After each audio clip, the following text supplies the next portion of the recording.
In the autumn of 1851, within a narrow depression of the Blue Ridge Mountains in western North Carolina, a group of 31 children from a single one-room schoolhouse passed through a gap in the ridge on a clear Tuesday morning and were never seen in that state again. 6 days later, 4 of them emerged from the woods, barefoot, silent, and with their hair turned white at the temples. The remaining 27 have remained, in some official capacity, missing for 175 years. What the county ledger attributed to a weather event, what the church interpreted as an act of providence, and what the 4 survivors refused to discuss until the last of them passed away in a state sanitarium in 1928, forms a story that the county itself attempted to bury on 3 separate occasions. The marker that once stood at the entrance of that hollow was taken down in 1889. The schoolhouse was destroyed by fire in 1902. The land changed hands multiple times until no living person in the valley could indicate where the children had gone.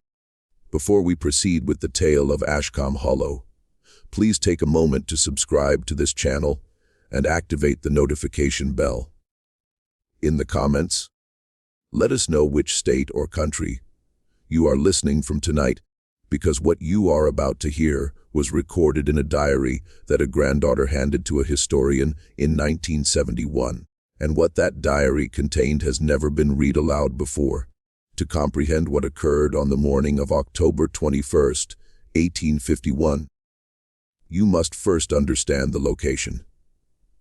The settlement of Ashcom lay nestled in a fold of the Blue Ridge, roughly 30 miles west of the nearest proper town, which at that time was Morganton. It was not a town in any sense recognizable today.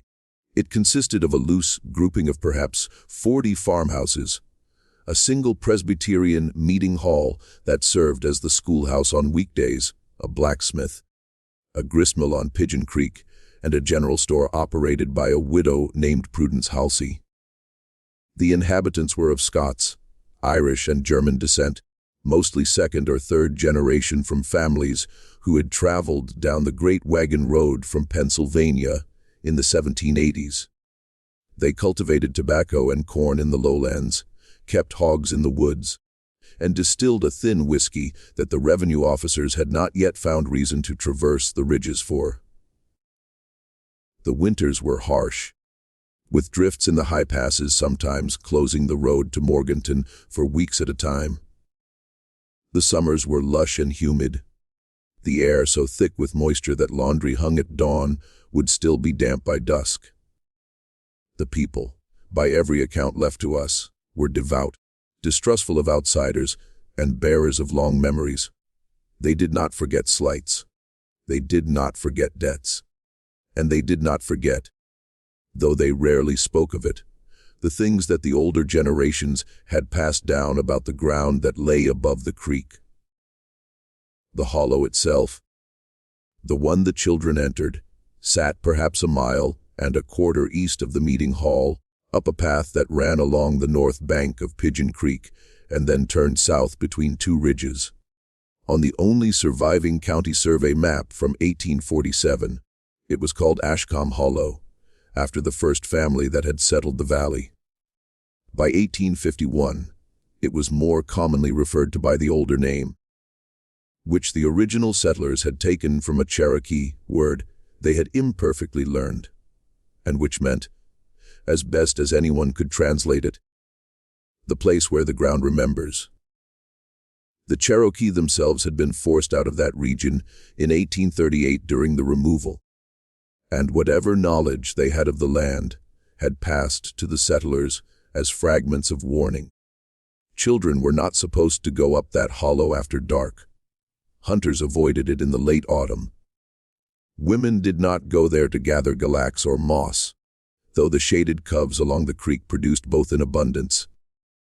A man named Josiah Veach, who had settled the farm nearest the hollow's mouth in 1821, had nailed a wooden cross to a beech tree at the path's entrance in 1829, and had told his neighbors it was to mark the boundary of a certain kind of land, though he would never specify what kind.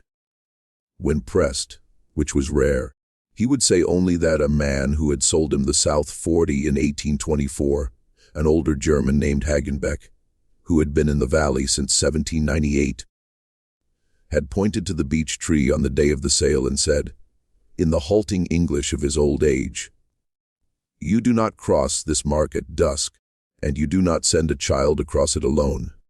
Not for any reason, not for any price."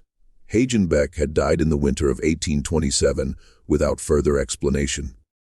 Veitch had waited 2 years before putting up the cross, and he had put it up, he said, on a night when the wind from the hollow had woken him for the 3rd time in a fortnight, and he could no longer bear to lie in his own bed and listen to it. The schoolteacher in Ashcom that year was a young woman named Evangeline Trout. She was 24 years old, the daughter of a Methodist circuit rider from Salisbury, and she had come to the settlement in the spring of 1850 under a 1-year contract that had been renewed in the spring of 1851 for a 2nd year at a salary of $90 per annum, paid half in coin and half in the produce of the valley. She was slender, fair, and by the descriptions left in 2 separate letters, written by her contemporaries, possessed of a quiet authority that surprised the older men of the settlement. She did not, like her predecessor, defer to the fathers of her older pupils.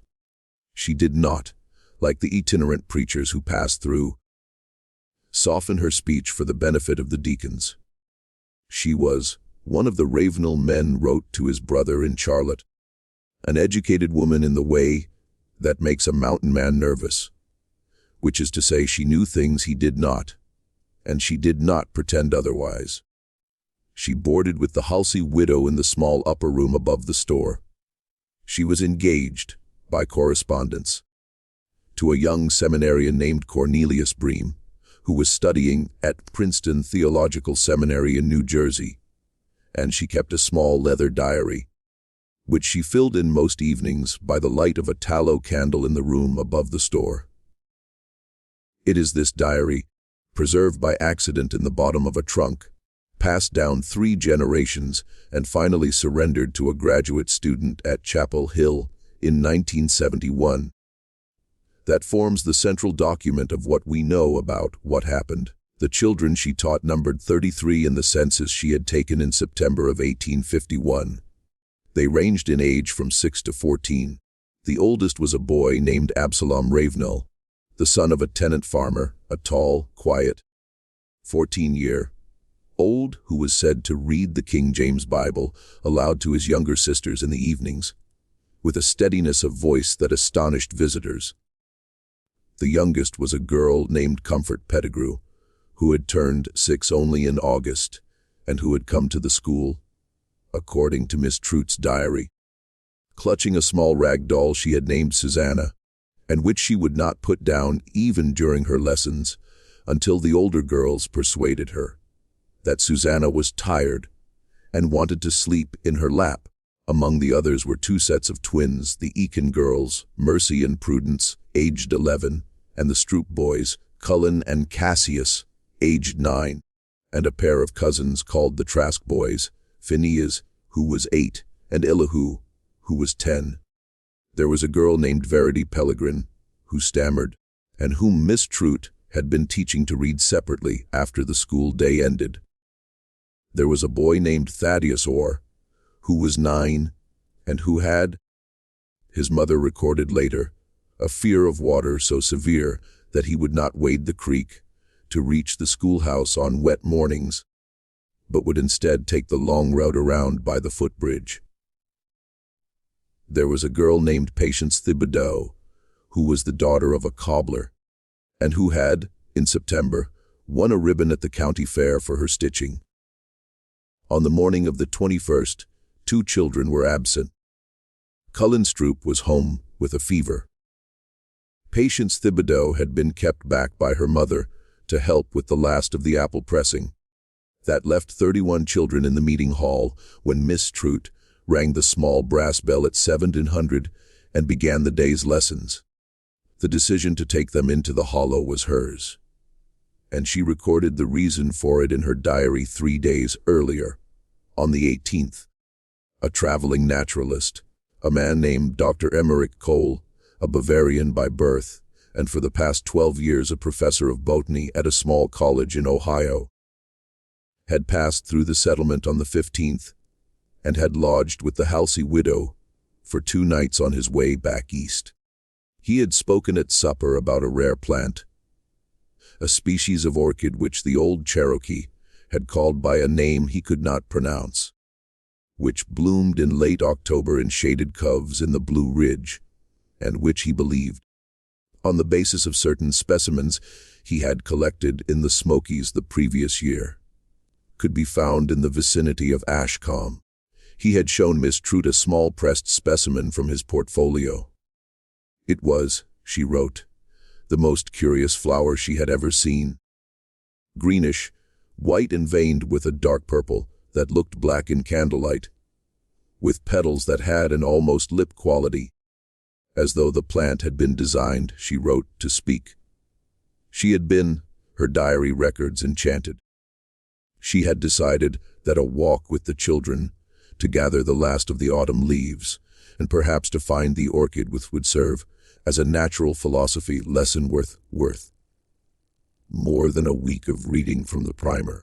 She chose the hollow because it was the nearest cove with the deep shade and wet ground that Dr. Cole had described.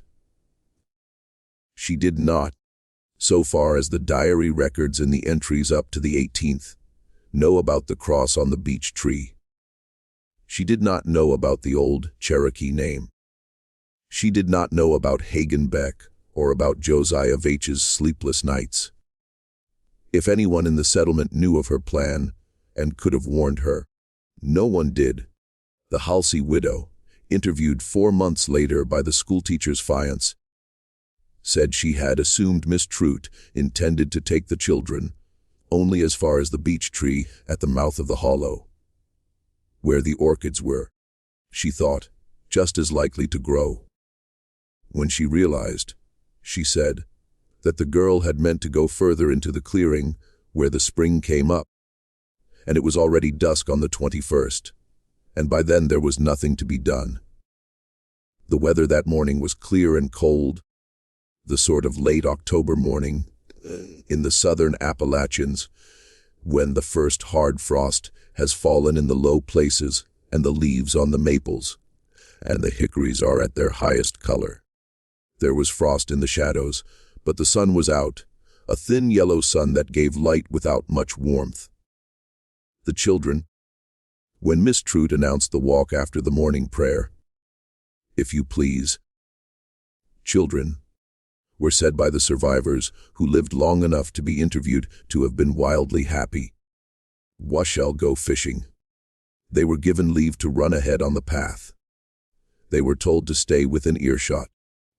They carried small cloth bundles with their midday bread and apples tied at the corners and slung over their shoulders with twine. Miss Trude walked at the rear with the 2 oldest girls, Mercy Eakin and a 13-year-old named Constance Halliard. The path ran along the creek, crossed it once on a foot log, and turned south into the hollow at about 800 of the clock. By 900, they had passed Josiah Vache's cornfield, where Vache himself was pulling the last of the ears, and who raised his hand to Miss Trude as she passed, and who did not, he said later, think at the time to ask her how far she meant to go. By 9:15, they had passed the beech tree with a cross. And here the diary, kept by Miss Trude herself, goes silent for 6 days. The alarm was not raised in the settlement until nearly dusk. Widow Halsey, expecting her boarder back for the afternoon recitations at 2 of the clock, had assumed at first that the naturalist walk had run long, and that Miss Trude had perhaps decided to let the children eat their bread at the spring, and had lost track of the hour. By 3, she was uneasy. She walked to the meeting hall and found it empty. She walked to the edge of the settlement and looked up the path toward the hollow and saw nothing. By 4, she had sent a boy to fetch Josiah Vache. Veach, pulling corn in his field, said he had seen the children go up the path that morning, but had not seen them come back. He climbed onto his mule and rode up the hollow himself, calling. The hollow returned his voice in the flat way that cubs sometimes do, which is to say, not as an echo, but as a muffling, and no voice answered. He rode as far as the clearing at the spring, and saw, he said later, only the small cloth bundles folded on the flat rock and the cores of several apples scattered on the moss. And he did not stay. He was a grown man and a Presbyterian, and not given, he would say when pressed, to fancies. But there was a feeling in that clearing, he said, like standing too close to the edge of a cliff in the dark. And he turned his mule and rode out at a pace that was faster than he meant, and he did not look back. By full dark there were 15 men with lanterns, and 2 hounds working the paths. By midnight there were 40. By the morning of the 22nd, the entire settlement had emptied itself into the woods, and riders had gone to Morganton to fetch the sheriff. Women stayed in the meeting hall and prayed. The blacksmith, a man named Wilkin Mulder, did not fire his forge for 6 days. The gristmill stopped turning. The general store opened only for flour and salt. The Reverend Obadiah Ashcom, who was 63 years old and walked with a cane, walked with the rest up the hollow and sat on a log at the edge of the clearing for the whole of the 22nd and the 23rd, and did not speak to anyone. He wrote later in his letter to his bishop that he had sat there because he had believed at first that if he prayed without ceasing, a sign would be given to him as to where the children had gone. He wrote that no sign was given. He wrote that in the late afternoon of the 23rd, he had heard what he took to be a child laughing somewhere to the east up the slope, and that he had risen and called out, and that the laughing had stopped, and that no child had appeared, and that he had sat down again and had wept for the first time since his wife's death in 1839. What the search parties found, or rather what they did not find, was recorded in 3 separate accounts. A report was filed by Sheriff Cassian Verlander on the 27th of October. A letter was written by the Reverend Ashcom, grandson of the first settler, to his bishop in Raleigh on the 29th, and a longer manuscript was written years later by the schoolteacher's fiance, Cornelius Bream, who traveled from Princeton when the news reached him and stayed in the settlement for nearly 4 months, attempting to understand. All 3 accounts agree on the following. The children had gone perhaps 3/4 of a mile up the hollow. They had stopped in a small clearing, perhaps a half-acre in size, where a spring came up through mossy stones. There were signs that they had stopped there. Apple cores, cloth bundles left folded on a flat rock, their corners neatly tied, as if their owners had intended to retrieve them shortly. A small pair of pattens set neatly side by side, as if their owner had sat down to rest and slipped them off. A ribbon, pale blue, of the sort that was commonly used to tie a girl's hair. A slate pencil, unbroken. From that clearing no further signs were found. No trail led out. The ground, though damp in places, showed no prints leading away. The hounds would not enter the clearing. 2 of the dogs, the sheriff's report notes with some embarrassment, lay down at the edge of it and would not be coaxed forward.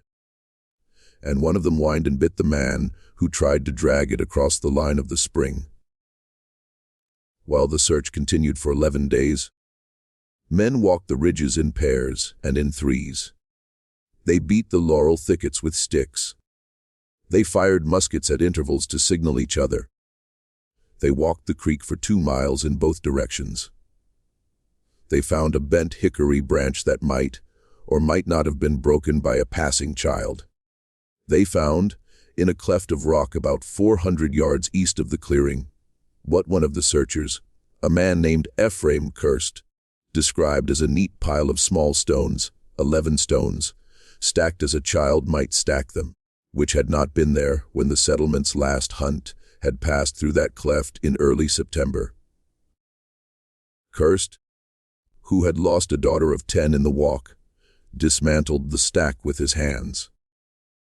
What he did not tell the rest of the party, and what his wife only learned from him on his deathbed in 1878, was that beneath the stack he had found a single braid of brown hair tied with a piece of red wool, and that the braid was his daughter's, and that he had taken it home and burned it in the fire on that same night because he could not bear, he told his wife, to let the others know.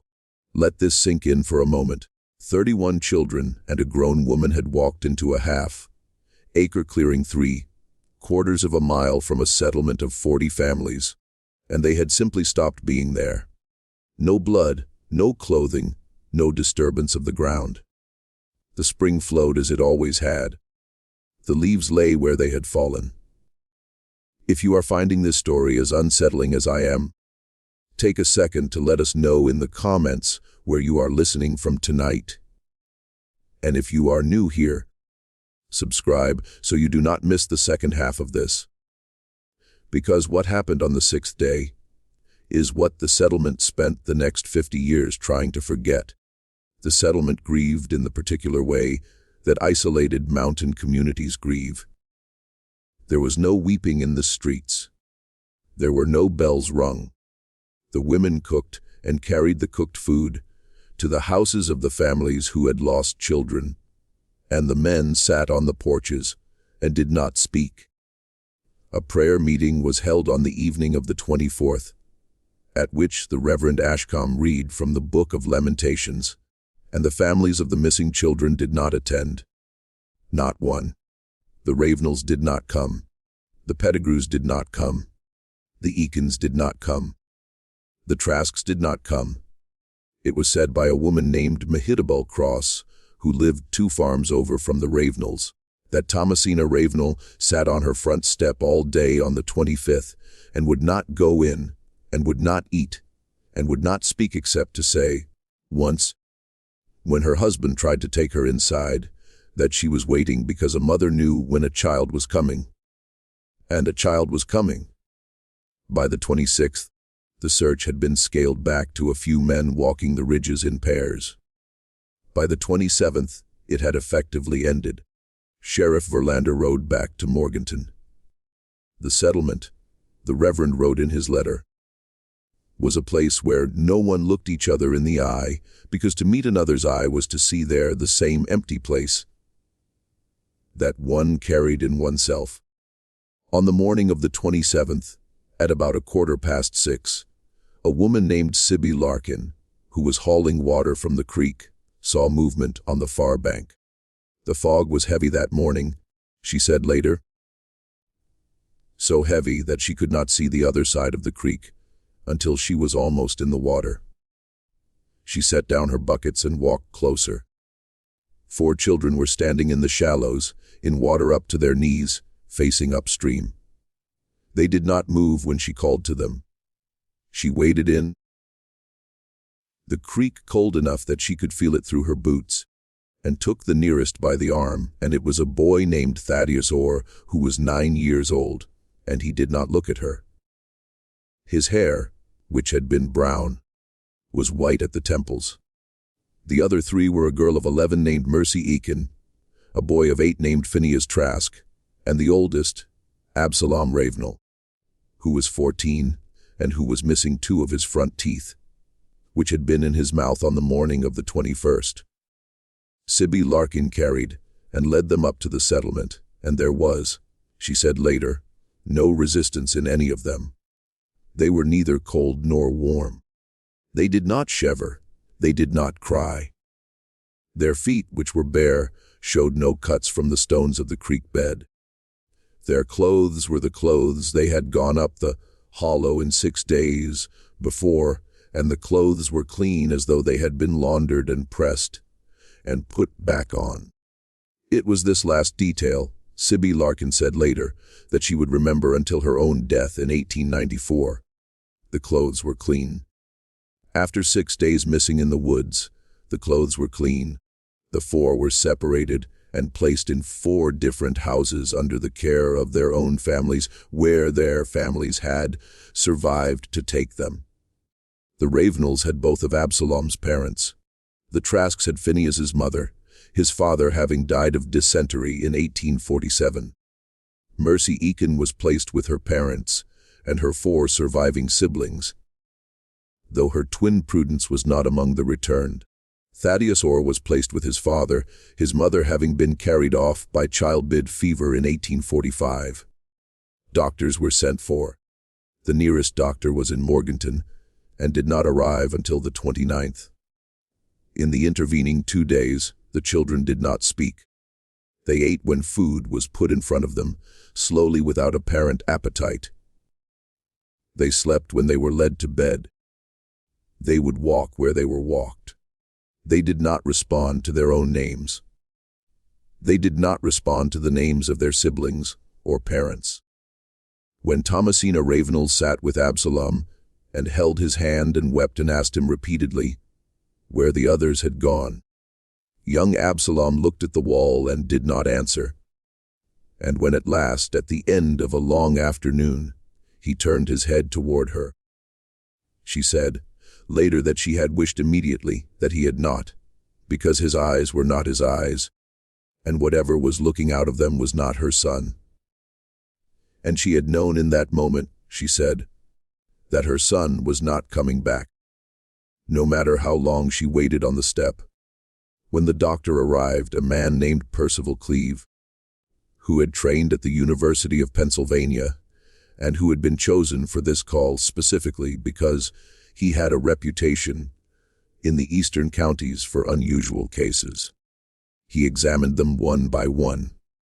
His notes, which survive in the archives of the North Carolina Medical Society, because he thought the case important enough to write up for a paper he never finished and never published, describe 4 children in perfect physical health.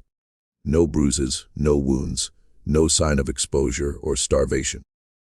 Their weight was consistent with what their family said they had weighed at the start of the month. Their clothes were the clothes they had worn on the morning of the 21st, unchanged, not even soiled. Their hair at the temples had gone white in a band about 1 inch wide on each side, as if painted on. Their eyes, he wrote, tracked light but not faces. Their pulses were slow, in Absalom Ravenel's case, remarkably slow, 52 beats per minute, which in a boy of 14 he considered abnormal. They did not blink at a bright lamp held near their faces. They did not respond to the sudden discharge of a pistol fired by his assistant in the next room, which he had arranged without telling the families, a test he afterward regretted. They were not, he wrote, catatonic in any clinical sense he recognized. They were somewhere else. That was the phrase he used in his notes. They were somewhere else, and whatever had taken them there had sent back in each of their bodies something that did not entirely know how to be a child. Over the following weeks, 3 of the 4 began, in varying degrees, to return. The little boy, Phineas Trask, who was 8, was the first. He began to respond to his mother on the 11th of November, 21 days after his return. She was sitting beside his bed. His mother wrote in a letter to her sister in Rowan County, and she was singing a hymn she had sung to him when he was an infant, the one about the Lord being her shepherd. And he turned his head and he said, quite clearly, "Mama." And then he began to cry. And he cried. His mother wrote for 3 hours, and she held him, and she cried also. And when he was done crying, he slept. And when he woke the next morning, he knew her again, and he knew his own name, and he knew the day of the week, which she had told him. But he did not know what month it was, and he did not know why his father was not there. And he did not know, his mother wrote, that he had ever gone up the hollow at all. He seemed to believe, when she pieced it together from his questions, that it was still the summer. He seemed to believe he had been ill, By December, he was speaking in short sentences. By spring, he was attending a dame school in Morganton, to which his parents had moved, for his mother had married again in February to a carpenter named Lemuel Quince, who had agreed to take the boy on. And he was, by outward measure, a normal child, though he would not sleep in a room without a lamp, and he would not eat apples, and he would not, under any persuasion, walk east of the house in which he lived, because east, his stepfather noticed, was the direction in which the mountains lay. Mercy Eakin came back more slowly. She began to speak in March. She was withdrawn, her family said, and she would stand for long minutes at the window, looking up the valley, and she had a habit of asking, at odd moments, whether the singing had stopped. No one in the house knew what she meant by the singing, and she would not explain. When her mother pressed her in April, and asked her directly whether she was speaking of the hymns the family sang at evening prayer, Mercy shook her head once and said, "No, the other singing, the one that keeps on." And then she would not speak for the rest of that day. She was the only one of the returned who spoke, however obliquely, of what had been in the hollow. Her mother, who kept a daybook, recorded 7 separate instances over the following 3 years in which Mercy referred to something she called the singing. In each case, Mercy used the definite article, as though the singing were a known thing between them, which her mother said was what unnerved her most. The assumption on the child's part that her mother also knew. Mercy married a farmer named Cyrus Palmore in 1859 and bore 4 children, and lived to the age of 71. She spoke of the incident to no one else, not even her husband, until the last week of her life, when she said only one thing, which her daughter Patience recorded in the family Bible, which was, "We could not keep up with the others, and they went on without us, and we were the ones who fell behind, and I do not know if that was a kindness or a curse." Thaddeus Orr came back in pieces. He spoke in May, a word at a time, mostly words for objects he saw in the room. By June he was constructing sentences. In August, without warning, he stopped speaking, and he did not speak again until the following spring. When he resumed, he seemed at first to be a normal 11-year-old. He attended school. He helped his father in the fields. He was seen in the summer of 1853, laughing with another boy on the road outside the store. But in the autumn of that year, on the anniversary of the walk, he went into a long silence that lasted through the winter. And this pattern, his father wrote, became the shape of his life thereafter. In the autumn, he did not speak, and he did not, it seemed, hear what was said to him. In the springs and summers, he was nearly as he had been before. His mother wrote in a letter to her sister sent, that first fall after his partial recovery, that he was 2 boys, the one who had gone up the hollow, and the one who had come back, and that neither of them was entirely hers. He never married. He worked as a field hand on his father's farm until his father's death in 1868. He was committed to a state asylum in 1871 at the age of 29 after an incident in which he had walked in an autumn silence 10 miles east from his farm toward the old settlement of Ashcom, which had by then been mostly abandoned, and had been found sitting at the mouth of the hollow with his hands on the beech tree that had once held the cross, and which had by then fallen. He died at the asylum in 1889. Absalom Ravenel, the oldest, never came back at all. He did not speak. He did not respond to his name. He did not, in the opinion of Dr. Cleve, or the 3 other doctors who examined him over the next 12 years, suffer from any identifiable disease. His appetite was good. His sleep was regular. His vital signs were stable. He simply did not engage. He lived in an upper room of his parents' house for the rest of their lives. And his mother, Thomasina, cared for him as though he were an infant. dressing him, bathing him, reading to him from the Bible in the evenings. Though he gave no sign that he heard the words, his father could not bear to look at him, and ate his meals in the kitchen, and slept on a cot in the barn from 1854 onward. When they both died within a month of each other in the influenza outbreak of 1863, he was taken in by his uncle, Barak Ravenel, and when Barak died in 1871, he was committed to the state sanitarium at Morganton. He lived there for 57 more years. He was known to the staff as the Silent Man. He ate what was put in front of him. He walked in the yard when he was walked. He did not speak. He did not write, though a succession of doctors over the decades tried to teach him to hold a pencil. He did not draw. He did not acknowledge, by any sign the staff could detect, that any person existed in the world beside himself. He did not appear to see a mirror when one was held in front of him. He did not startle at loud sounds. The only thing he was known to do, which was recorded in the ward journals over 57 years, was this: on the 21st of October of each year, between the hours of 300 and 500 in the afternoon, he would stand at the window of his room, whichever window he had been given that year, and he would face east. He would stand for precisely 2 hours. At 500, he would turn and sit on his bed, and he would resume his usual silence. He did this every year from 1871 to 1927. He died on the 3rd of February 1928 at the age of 91. He was at the time of his death the oldest living patient in the sanitarium.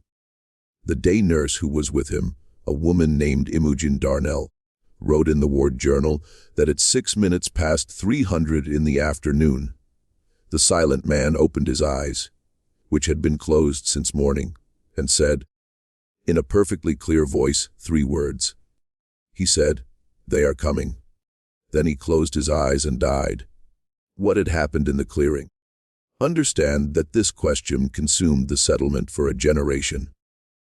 It consumed the schoolteacher's fiance, Cornelius Bream, who interviewed every adult in the settlement during the winter of 1851 and 1852, and who left behind a manuscript of some 400 pages, unpublished, now in the rare books collection at the University of North Carolina. It consumed the Reverend Ashcom, who preached an annual sermon on the anniversary of the disappearance, until his death in 1868, each year pressing his congregation to examine themselves for the sin that had, he believed, drawn down the judgment, though he never could name what the sin had been. It consumed Dr. Cleve, who returned to the settlement 3 times over the following 20 years to examine Thaddeus Orr and Absalom Ravenel, and who died in 1881 with a drawer full of notes he had never been able to organize into a paper. It consumed Josiah Veach, who went mad slowly over the course of the 1850s, and who was found hanging in his barn in the spring of 1861, with a note pinned to his shirt that read only, "I should have cut down the tree. I should have cut it down in 1830. Forgive me." And it has consumed in quieter ways every historian and folklorist who has come across the case since. The Diary of Evangeline Trute, when it surfaced in 1971, was believed by the graduate student who received it to be the final answer.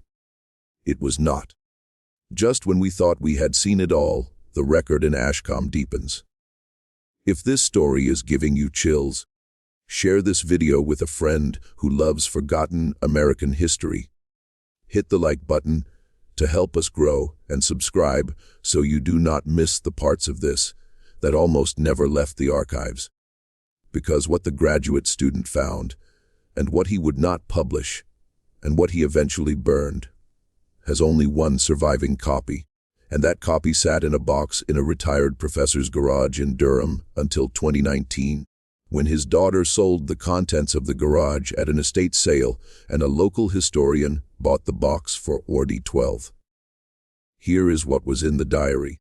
Evangeline Trute had written in it every night from the 17th of March 1850, when she arrived in the settlement, until the night of the 20th of October 1851, The early entries are what one would expect from a young woman in her first post. Observations about her pupils and small loneliness. Letters written to Cornelius and not yet answered. Descriptions of the weather. Reflections on the sermons she had heard at the meeting hall on Sundays. In the summer of 1851, the entries begin to record her walks. She had taken, it seems, to walking alone on Saturday afternoons for the exercise, and she wrote, to clear her head of the week's noise. She walked the path along the creek. She walked the ridge to the north. She walked, beginning in August, up the hollow. The first entry in which she mentions the hollow is dated the 9th of August. She writes that she had gone only as far as the beech tree with a cross. That she had been curious about the cross, and that she had asked the Halsey widow about it on her return, and had been told that it was an old mark and that Veitch had put it there, and that its meaning had been forgotten. Miss Trout notes, with the mild condescension of a young educated woman for a rural superstition, that she supposes the cross was meant to ward off some fancy of the older generation, and that it is a pity the settlement cannot see its way to clearing out such reminders of a less enlightened time. On the 16th of August, she records her first walk past the beech tree, up to the clearing at the spring. She writes that it is a beautiful place, that the light comes down through the high leaves in columns, that the spring water is so cold it aches the teeth, and that she sat for nearly an hour on the flat rock beside it. She writes that she heard, as she sat, a sound which she took at first for the wind, but which, when she listened more carefully, resolved itself into something like voices, as though a group of people were speaking at a considerable distance, just below the threshold of comprehension. She writes that she was not frightened. She writes that she assumed there were farmers working somewhere beyond the ridge, that the cove was acting as a sounding chamber, and that she was picking up their talk carried on the air. She writes that she walked home in good spirits and slept soundly. On the 23rd of August, she returns. The sound is there again. She writes now that she is beginning to doubt her earlier explanation. The sound does not have the rhythm of conversation. It has, she writes, the rhythm of singing, though no tune she can place. It rises and falls. There are what she takes to be words, though she cannot quite make them out. She stays longer this time, perhaps 2 hours. She writes that when she leaves the clearing, she feels a strong desire to stay, and that for several hundred yards down the path, she has the sensation that she has forgotten something important and ought to go back. The entries through September record further walks, increasing in frequency. By the middle of September, she is going up the hollow 3 times a week after school, before the light fails. She writes less about it than one might expect. She begins to describe the sound as the music of the cove, and later as the singing, and by the end of the month simply as it, with the familiarity of a private language. She writes on the 29th of September that she believes the sound to be a natural phenomenon of some kind, perhaps related to the flow of water through rock, but that she would like to consult a man of science about it. She does not yet know that Dr. Cole will appear in the settlement 2 weeks later. On the 6th of October, she takes the first 2 children with her. This is what the graduate student noticed, and what the schoolteacher's fiancé, who never saw the later pages of the diary, never knew. She had taken the children before. On the 6th of October, she took Absalom Ravenel and Mercy Eakin, the 2 oldest in her school, and she took them. She wrote, because she wanted to know whether the singing, as she now permanently called it, was audible to others. She wrote that she had begun to fear she was imagining it. She wrote that she wished to test the matter scientifically. She took the 2 children up the hollow on a Saturday afternoon, led them to the clearing, and asked them to sit on the flat rock and tell her what they heard. They heard it. Both of them heard it. Mercy, she wrote, was at first unsettled and asked if they could leave. But Absalom was fascinated. Absalom sat on the rock for a full hour and listened. And when at last they began to walk back down the path, he asked, in a voice Miss Trout described as dreamy, whether they might come again. She agreed. They came again on the 13th. This time Miss Trout brought 4 children, Absalom and Mercy and 2 others, a boy named Gideon Pettigrew, who was 10, and a girl named Verity Pellegrin, who was 12 and who stammered. She writes that Gideon heard the singing immediately and laughed, and that Verity heard it also and did not laugh. Verity, she writes, asked a question which Miss Trout had not expected. Verity asked whether the singers were inside the rock. Miss Trout, not knowing how to answer, said that the sound was only an echo, that it had a natural explanation, and that there was nothing to fear. Verity, who normally stammered, spoke that day in the clearing. Miss Trout wrote, without any stammer at all, and asked her second question, which was, if they are not inside the rock, then where are they? Miss Trout does not record her answer. She records only that they stayed another quarter of an hour, and that she had to take Verity by the hand and lead her out, and that she had to promise Verity that they would come back, because Verity would not otherwise move. On the 20th, the night before the walk, she writes the entry that the graduate student would, 37 years later, recognize as the center of the whole mystery.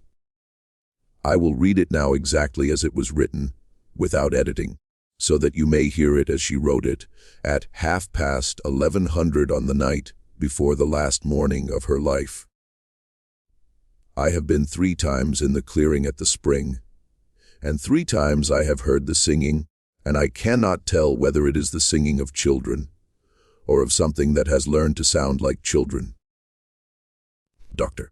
Cole asked me on the evening of the 16th whether I had heard anything unusual in the hollow on my walks. And when I said yes, he did not seem surprised. No, he said there were places on the ridge where the rock lay in a formation he called resonant, and where the wind and the water and the cavities beneath produced, at certain hours and in certain seasons, a sound which uneducated persons mistook for voices.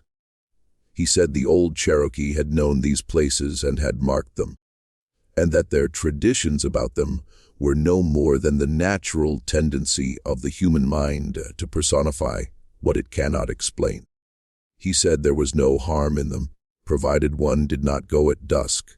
The ear is less reliable, and the imagination more. I asked him whether he had ever been such a place, and he said he had not. That he was a man of science, and that he preferred to read about them. I did not tell him I'd already taken children into the hollow twice before on Saturday afternoons, because I wished them to hear what I had heard. I did not tell him that, on the second Saturday, Absalom Ravenel had said to me after we had been in the clearing for perhaps a quarter of an hour that the singing had words in it, and that the words were asking the children to come closer in, but only the children, and that the voice would not speak to me because I was too old. I did not tell him that little Verity Pellegrin had said without her usual stammer that the voices were behind the spring and not above it, and that they were beneath the stones, and that they were, she said, lonely. I did not tell him that when we left that afternoon 2 of the younger children had not wanted to leave, and that I had had to carry Gideon Pettigrew out. I did not tell Dr. Cole any of this because I was, I confess, unwilling to admit that I'd taken children up the hollow without the permission of their parents. And I was aware that to confess it would invite reproach. I have decided I will take them tomorrow, all of them together, as a school outing sanctioned by the committee, so that we may hear it as a class and discuss what it is. For I am convinced that Dr. Cole is correct, and that the sound has a natural cause, and that the children's fancies about it will dissolve in the light of understanding. I am certain this is the right course. I am writing this at 11:30, and I will try to sleep. There is a wind in the eaves tonight, and for a moment I thought I heard the singing again. Though we are 1.25 miles from the hollow, which is of course impossible. That is the final entry, though the diary continues with blank pages for the remainder of the book. Miss Trout was, as has been said, never seen again. Her body was never recovered. Her fiancé, Cornelius Bream, in his long manuscript, records that her boarding room was left exactly as she had left it on the morning of the 21st. That her bed was made, that her hairbrush and her small mirror were on the washstand, and that the diary lay open on the table beside the candle. Open not to the entry for the 20th, but to the entry for the 16th of August, the day of her first walk to the spring. He does not explain why the diary was open to that page. He does not explain why the candle had been allowed to burn down to nothing, when Miss Trout's habit, which the Halsey widow confirmed, was always to snuff it before leaving the room in the morning. The diary itself, after his return east in March of 1852, was sent to the Halsey widow, who kept it in the bottom of the trunk in which she stored her winter quilts. She gave it on her death in 1868 to her niece, who gave it to her daughter, who gave it in 1971, after cleaning out her mother's house, to a graduate student at Chapel Hill named Hollister Vance, who was at that time researching antebellum education in the Southern Appalachians, and who had written to the daughter asking whether the family possessed any documents from her great-aunt's school. What Hollister Vance understood when he read the diary, and what he confirmed by traveling to the site himself in the spring of 1972 with a geologist colleague from the university, was the following. There is in that hollow, in the clearing where the spring comes up, a formation of limestone beneath the surface, which contains a series of narrow fissures. When the wind is from the north, and the creek is running full, and the pressure of the air is falling before a front, those fissures do produce a sound. The sound is continuous, soft, and pitched in a range that the human ear, particularly the ear of a child, whose hearing extends further into the upper frequencies than an adult's, interprets as voices in the middle distance. In certain weather, it resembles singing. In other weather, it resembles conversation. In still other weather, it resembles the thin crying of infants. The geologist recorded the sound with the microphones he had brought and played it back for Vance in a motel room in Morganton that evening. And then Vance wrote in his notes that when he closed his eyes and listened to the recording, he could almost believe the sound contained his own name. It is, as Dr. Cole said, a natural phenomenon. It occurs in several locations in the southern Appalachians. It is not by itself dangerous. But Vance also discovered something else. He found in the records of the settlement preserved in the county courthouse at Morganton that there had been previous disappearances, not on the scale of 1851, but disappearances all the same. A hunter named Lemuel Gaither had vanished in the hollow in 1814. 2 children, siblings named Isham and Dorcas Coggan, had gone missing from a farm at the foot of the hollow in 1833 and had been found a week later. Silent and uncommunicative, and had both died within a year. A traveling peddler named Ezra Mace had disappeared in 1844, and his abandoned cart had been found at the beech tree with the cross. The horses still in their traces, the peddler's ledger book open on the driver's seat to an entry for the 15th of September, 1844. That was never completed.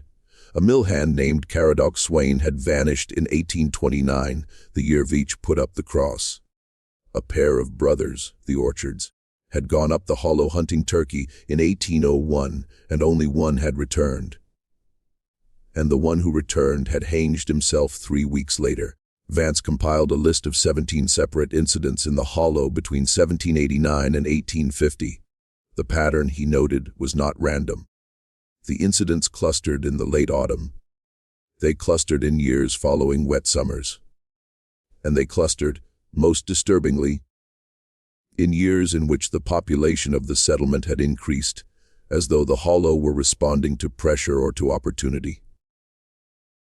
Vance also found, in the Cherokee ethnographic records held at the Smithsonian, a reference to the place which translates not as the place where the ground remembers, but more precisely as the place that keeps what it takes. He found a Cherokee prohibition, recorded by an ethnographer named James Mooney in 1889, against bringing children to the clearing under any circumstances, and specifically against bringing them in numbers greater than one. The ethnographer had not understood the specificity of the prohibition and had dismissed it as a local superstition. Vance, with a diary in front of him, understood the specificity exactly. 1 child at a time, the tradition said, never more. Miss Trout had brought 2 on the 6th of October. She had brought 4 on the 13th. She had brought 31 on the 21st. Vance came to believe, and this is where his dissertation advisor, a professor named Lanford Tremaine, warned him against publication, that the sound in the clearing was not the cause of the disappearances. It was the lure. Something else in that place, something that he did not name in his notes, because he could not find a name for it, used the sound to draw prey in, and the prey it preferred, the tradition implied and the pattern confirmed, was children. The evidence for his interpretation was circumstantial. It was based on the Cherokee prohibition, on the pattern of disappearances, on the condition of the 4 returned children, and on the testimony of Absalom Ravenel's mother, that whatever looked out of her son's eyes was not her son. And on one further piece of evidence, which he found in the state sanitarium records when he obtained permission to examine them in 1974. That piece of evidence changed everything.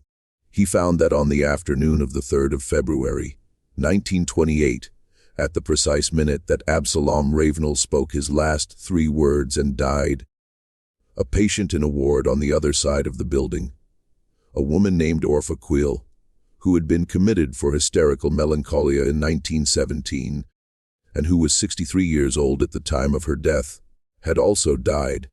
Her death certificate listed natural causes.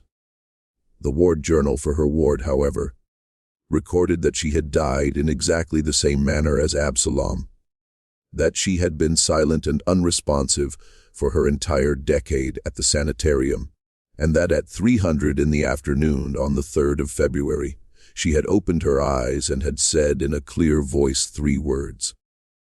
The same 3 words. They are coming. And had closed her eyes and died. Vance traced her history back. She had been committed in 1917 from a boarding house in Asheville, where she had been living alone under the name Orpha Quill for 24 years. She had appeared in Asheville in 1893. The boarding housekeeper had said, she had come up the mountain road on foot alone, dressed in the fragments of a child's pinafore. Though she was by then a woman of 48, she had not been able to give her name. The name Orpha Quill was one the boarding housekeeper had chosen for her, in order to have something to write in the ledger. She had carried, when she arrived, a single small object, which the boarding housekeeper kept with her effects until her commitment. It was a pressed flower. It was a greenish, white orchid veined with dark purple that looked black in candlelight. It was a species that did not grow in North Carolina and had never been catalogued by any botanist. It was the flower doctor, Emmerich Cole had shown Miss Trout in the upper room of the Halsey store on the evening of the 15th of October, 1851. Vance traced the woman's history back further. He traced it through features on her death photograph. He traced it through dental records the sanitarium had kept. He traced it, finally, through the shape of a small birthmark on her left wrist, which had been noted by the admitting doctor in 1917, and which matched precisely a birthmark described in Evangeline Trout's diary, in an entry from the spring of 1851, in which Miss Trout had described her youngest pupil, a girl named Comfort Pettigrew, who had been 6 years old on the morning of the 21st of October, and whose rag doll named Susanna had been found 4 days into the search on the flat rock beside the spring, where she had left it when she had walked further into the clearing than any of the others had walked. Orpha Quill had been Comfort Pettigrew. She had walked into the hollow at the age of 6 in 1851, and she had walked out of it at the age of 48 in 1893, 42 years later, carrying a flower that had not existed in the world. And then she had lived for another 35 years in silence, and she had died at the precise moment that Absalom Ravenel had died, and she had spoken his same last words. Vance's manuscript ends there. He did not know what to do with what he had found.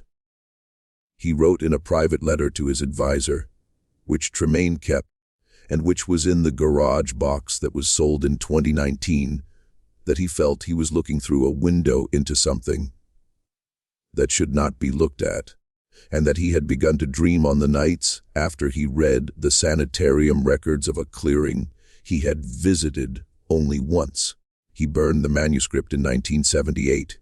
The copy that survived, the one bought in the estate sale in 2019, is a carbon duplicate he had made in 1976 for his advisor and had forgotten about. The historian who bought it, a woman named Marta Wexler of the State Archives, has not published it either. She said when I contacted her in the summer of 2024, no intention of ever doing so. She believes, as Vance came to believe, that the clearing is still there.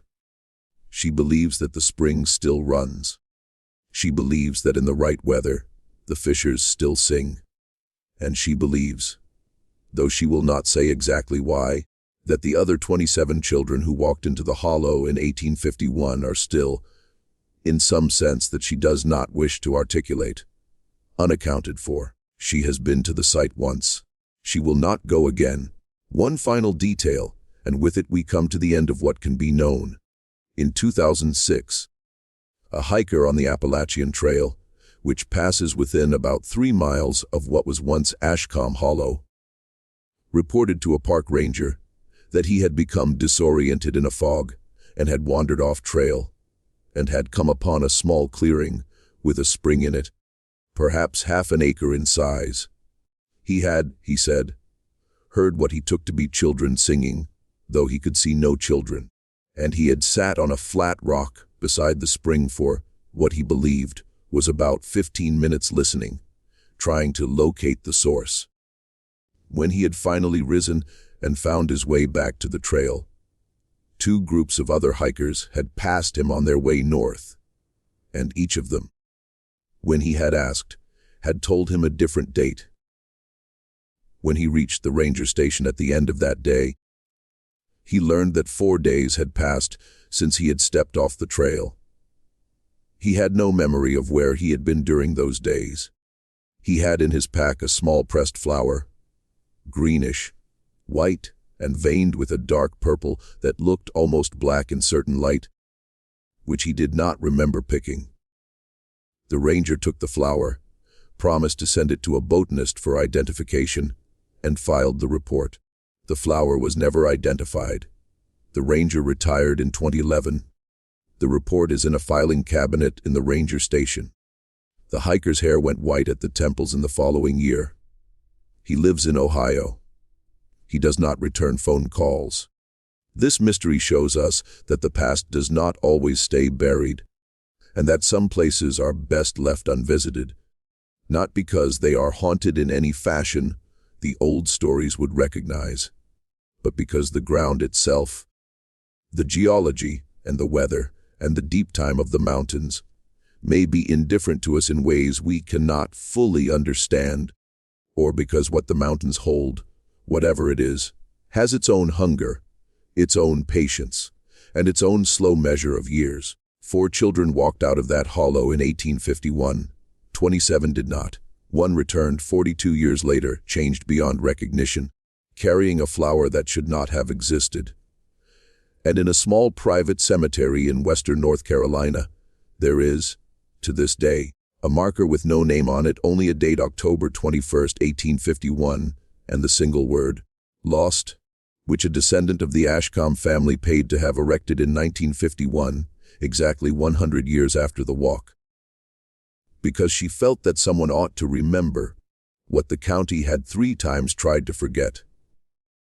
She told the stonemason, who told his apprentice, who told a local reporter, who wrote it down in a notebook that was never published, that she had been haunted all her life by a feeling she could not name, a feeling that came to her strongest in the late autumn, a feeling as though, somewhere just below the threshold of hearing, a group of voices were singing and were calling her by name and were asking her to come closer.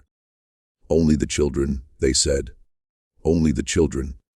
But she had never been a child again since the day she had learned the story. And so she was safe, she said, from whatever it was. And she hoped that by raising the stone, she might somehow discharge the debt that her family and her county and her country owed to those 27 who had gone and had never come back. What do you think of this story? Do you believe the graduate student Hollister Vance was right about what lived in that clearing? Or do you believe the whole affair has a simpler, sadder explanation?